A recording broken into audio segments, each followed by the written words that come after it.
Firm with the left hand at the end here. That face isn't closing down on you. Striking the match, I really like that saying because it commits to the strike. This is the match head, the ground's the striking board. Nice, committed little swings. Hi everyone, Murdoch here, hope you're well. Now in this video I want to talk about how you can play 3 different shots with the same wedge.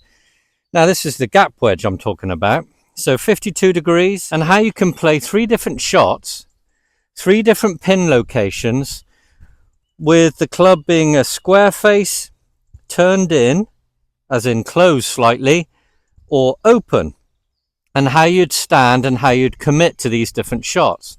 Now let's start with the pin in front of me here. Now the green, typically really, you'd putt this, but let's say you're a one wedge wonder. Let's say there's a sprinkler here and you can't putt it. Ideally you'd play a chip and run, but if you're using your 52, I want you to close the face slightly. So closing the face slightly and keeping your hands more forward than normal, weight on the left side more than normal. You're closing the face to put a little bit more of a forward push off the face and more of a running shot straight away. On these shots, I want you to try and get a little bit more thought into hitting it toe center. And you've really got to commit at the bottom. You've got to aim a little bit right as well, because you're going to put a tiny bit of hook spin on this. So you're setting up on the left side a little bit more than normal, deliberately turning this 52 into a running 8 or a 9-iron type loft. And then you're dragging through.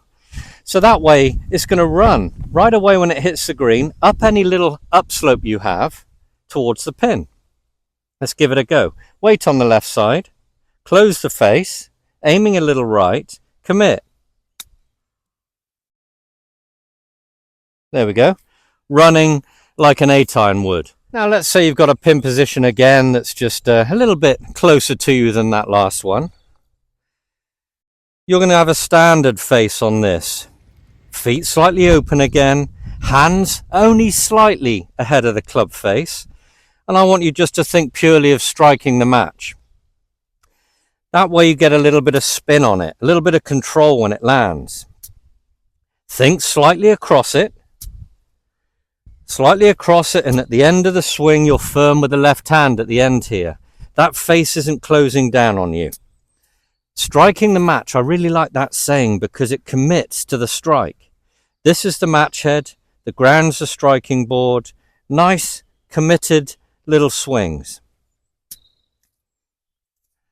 Now, play 2, 3 identical swings in a row. When you come to the ball, commit to that third one. After aiming, you don't care. Commit to that third one. Now you can see on that one, it checked into the slope. So this is where you start paying attention to the shot choices. So you'd play that first one, a running one. Once you understand there's a little upslope between you and the pin.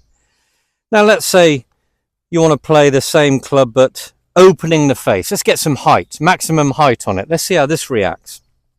So again, put some thought, pause and think moment here.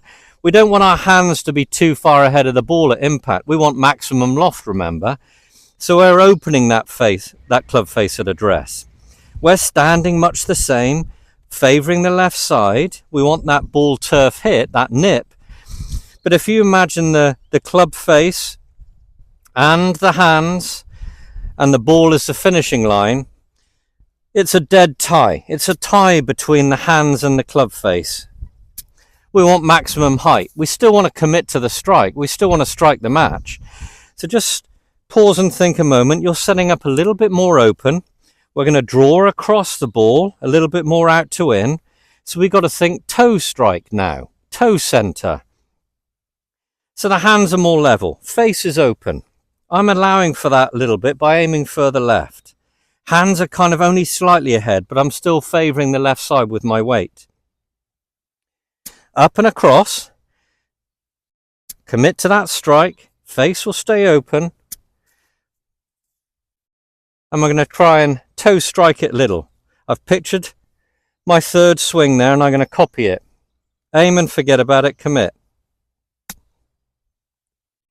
So you could see on that one how it went high, kicked a bit right because of the open face, stopped in that slope. So that wasn't the shot choice here.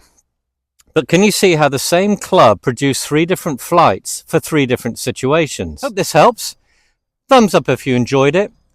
Subscribe if you haven't. Share with anyone that you feel might struggle and this could help them. Thanks very much for your support. See you soon. Take care.